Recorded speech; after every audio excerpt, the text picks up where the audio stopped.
So, yesterday, Donald Trump came out and said something abhorrent, as usual.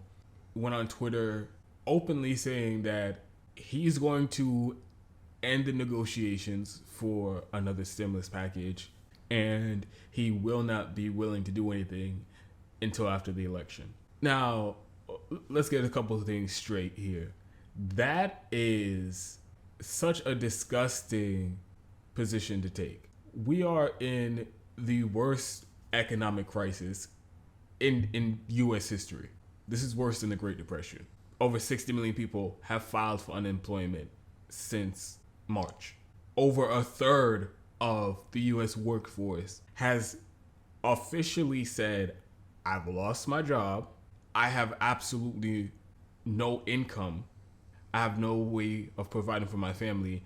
I need government assistance or I'm facing complete financial calamity. 60 million people and all the people that are dependent on them. And up until this point, all the government has done was the corporate scam that was the CARES Act. And here we are, 7 months later, unemployment, the temporarily expanded unemployment expired. The one-time $1,200 payment that some people got and millions of others didn't was gone within weeks of getting it. No mention of I believe it's anywhere between 30 or 40% of the people who applied for unemployment insurance got denied. Like I said, it's been 7 months since the government has done anything. And what they did was the corporate scam CARES Act. And you have the president of the United States coming out and saying, yeah, fuck them. I'm still 7 months in, as desperate as people are getting now, 40 million people on the brink of eviction. He's still saying, I'm not going to do anything for you. I will. There is a month to the election, and I'm telling you from right now, I'm not doing anything for you until you vote for me. That's a disgusting position for anybody, for any human being to take, especially somebody who is a president. You're supposed to be representing those people. You're a public servant. Your job is to serve those people. And you're going to just come out and flagrantly tell them to go kick rocks. And basically trying to use extortion and threats to get the American people to vote for you in order to get some sort of stimulus package. That's amazing. And just from the political strategy perspective, this is also incredibly stupid because you're just going out and telling people, hey, I could be doing something to get you some sort of cash assistance right now. I could be doing it from now until the election. And I won't, just like I haven't for the last 7 months. I won't do that. And if you vote for me, then, well, maybe could be convinced to changing my mind and maybe we can, get a little some stimulus cash flowing. Again, like, who is that going to convince? Who's going to hear that and say, fuck, I guess I got to vote for Trump now? No, everybody hears it and says, oh, so you're really just not going to do anything for us. You're going to tell us to kick rocks and expect us to come vote for you? So the strategy of it is ridiculous. But my issue with this story, like it is with many others that have been going on, is everybody unnecessarily wants to make this a partisan issue. Oh, look at Trump, he's so bad. Look at the Republicans, they're so bad. And when you do that, you're missing the bigger picture. The bigger picture being, we are in economic calamity. 40 million people on the brink of eviction right now, or during what is considered normal economic conditions. There are anywhere from 1 million and 2 million homeless people in the country.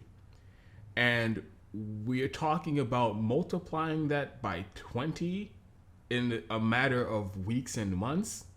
That is unsustainable. Again, 60 million people unemployed, lost their job, more than a third of the entire workforce in this country with no income.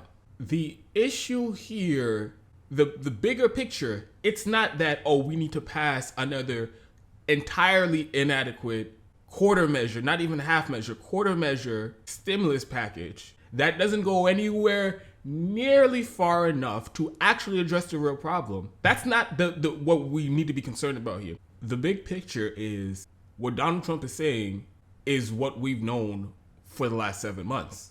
He's saying the quiet part out loud. The politicians, the people in power, they are content with the current economic situation.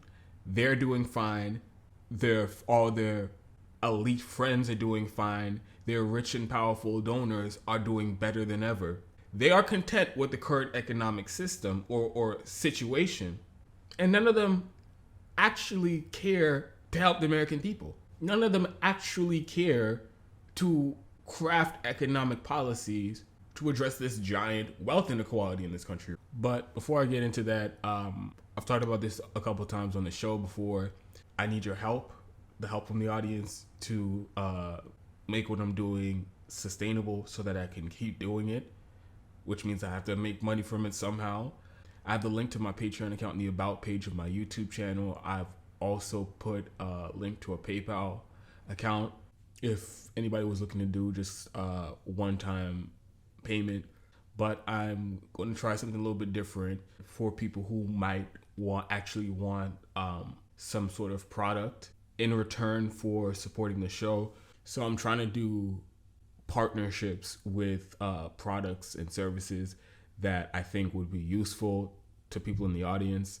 And I'll recommend things from companies that I trust, that I would use, and I think would be useful for people in the audience.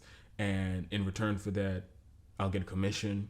I just started a partnership with Mask Up, and they provide reusable cloth masks to people. The masks are about $17, and I'd get a 20% commission off your entire purchase. So if you're looking for a way to help support the show, but like I said, if you also want a product, you can just buy a mask. Everybody's wearing them anyway. So I also have the link to that website in the About page on my YouTube channel. So if you want to help support the show, go to the About page, and hopefully you find a way that's convenient for you to do it. Now, back to the conversation we were having before. So like I said, people are unnecessarily making this a partisan issue. Oh, look at Donald Trump. He's the one preventing stimulus checks. He's the one preventing another stimulus package. And while that is technically true, it's true in he's not the only one who doesn't really care to pass another stimulus package. He just happens to be more brazen about it and more open with it. Can anyone honestly tell me that Nancy Pelosi, after seeing what's going on for the last 7 months, can anybody tell me Nancy Pelosi actually cares about helping the people right now? Helping people who are in a desperate economic condition? No, she doesn't, because 7 months have passed and she hasn't really lifted a finger to help them. And so the counter from some Democratic partisans would be, oh, she passed the HEROES Act. But all those are, when she does that, is just theater. It's her pretending like she's doing something, because she's not actually trying to get those things passed. How many times has Nancy Pelosi gone on vacation during all of it? There is no urgency from her to help people.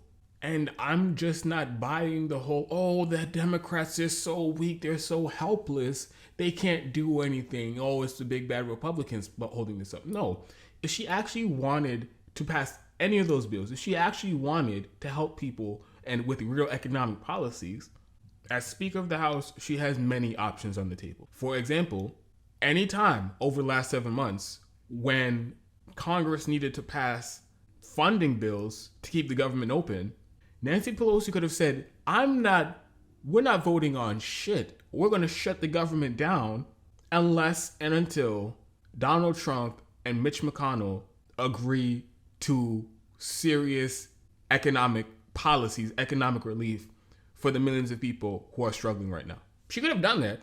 There have been multiple funding bills that have passed over the last 7 months. There was just one that passed a couple weeks ago. Nancy Pelosi could have shut the government down, or at the very least, threaten to shut government down to pass a stimulus package. But she didn't. So like I said, Trump is saying the quiet part out loud here. And the reality is nobody in Washington, D.C. wants to pass another stimulus package because their donors already got what they wanted. And that's another thing. Look at the urgency there was to bail out corporations, to give money to the rich, to give $5 trillion to the richest people in the country. They didn't miss a beat. In weeks, the Democrats and the Republicans all got on the same page and agreed, let's pass this corporate scam of a bill that rips off the American people and leaves them high and dry and doesn't go nearly far enough in actually providing economic relief to the American people. They all got on board with that. They all got on board with the means testing. In fact, it was largely Democrats pushing for the means testing. They all got on board with the expiration dates for these programs. They all agreed on those terms and conditions, knowing that it wasn't enough to help the American people, and knowing that all of that would expire, leaving millions of people in the country without any assistance until they feel like passing another stimulus package, which put us in this very exact situation where 7 months later, we're all still waiting around for another stimulus package to be passed. Another short-term stimulus package that doesn't go nearly far enough and just kicks the can down the road. And this brings me to the larger problem that I think everybody's missing with this story.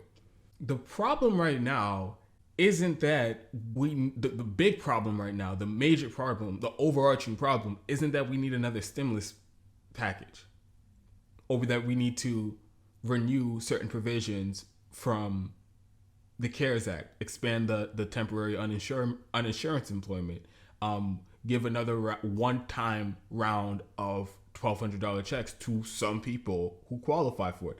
That's not the overarching problem. The overarching problem is we're in an economic crisis, worse than we've ever seen in this country. On top of that, our entire economy is being restructured in such an incredibly corrupt and immoral way that it accelerates this unprecedented wealth disparity between the rich and poor in this country, between the working class and the elites, the millionaires and the billionaires. The overarching problem is this current economic model is entirely unsustainable. A country cannot exist the way that our economy is working right now, with over a third of the country destitute and the rich doing better than they ever have been before.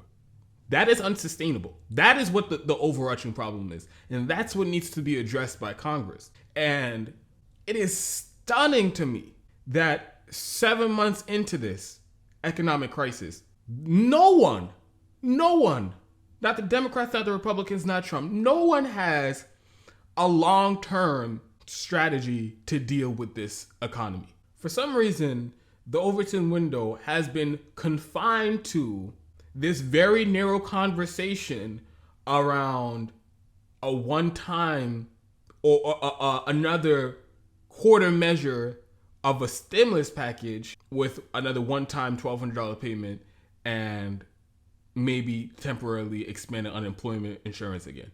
That seems to be the only thing that's up for debate now. Only thing that's up for discussion, whether we're going to get that or we get nothing at all.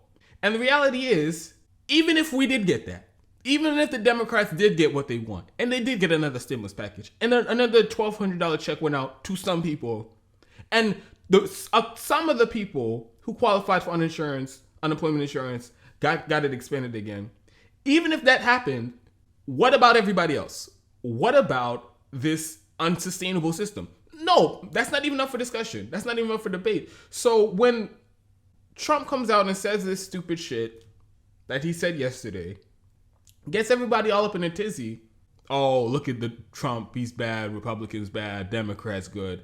And then just perpetuate this performative theater that Congress does, this never-ending kabuki theater. And then on top of that, like I said, it confines the conversation about what economic policies are necessary. It confines it to only this mealy-mouthed, milquetoast, bullshit half measure, actually half of a half measure, this quarter measure of an economic stimulus. And we should be far beyond that.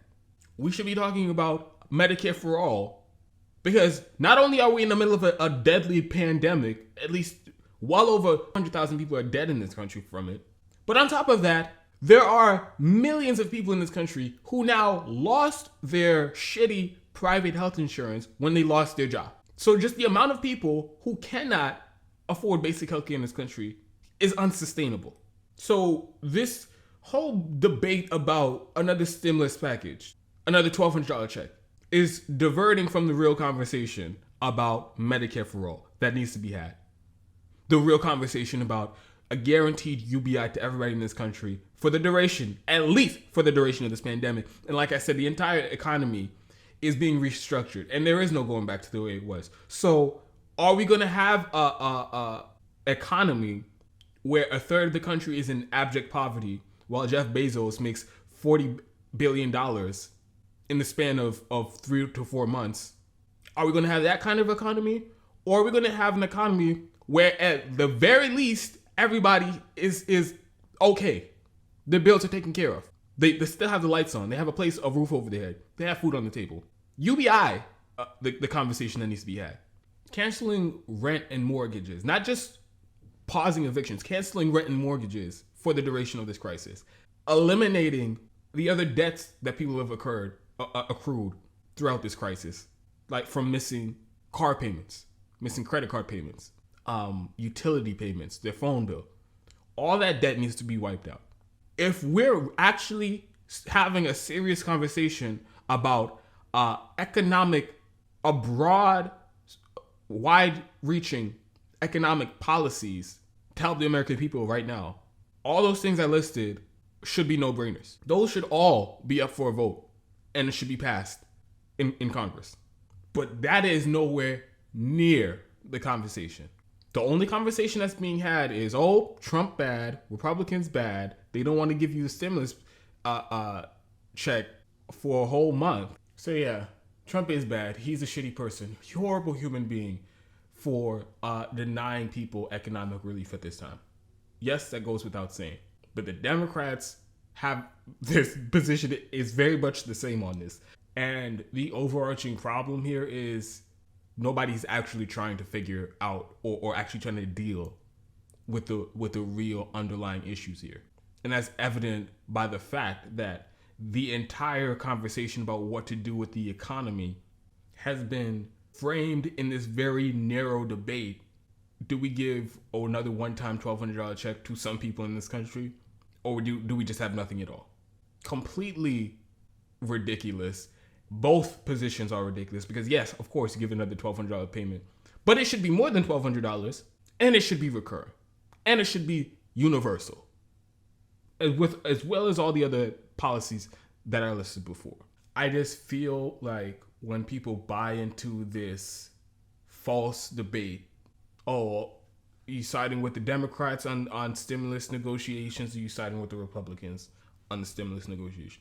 When you're having that false debate, none of the real economic policies to deal with this situation is even on the table. And the one and only strategy we have left to get those policy positions, UBI, Medicare for all, rent and debt cancellation, etc.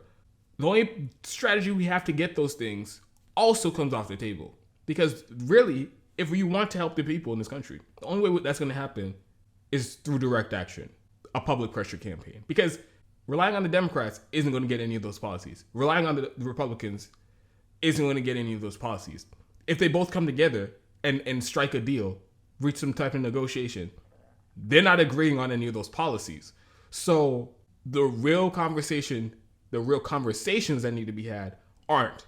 We need to be talking about restructuring the entire economy, and we need to also be talking about direct action to force the hand of politicians, because they aren't going to do anything to help the American people on their own. And 7 months into an economic crisis with absolutely no legislation to address it is all the proof that anybody needs.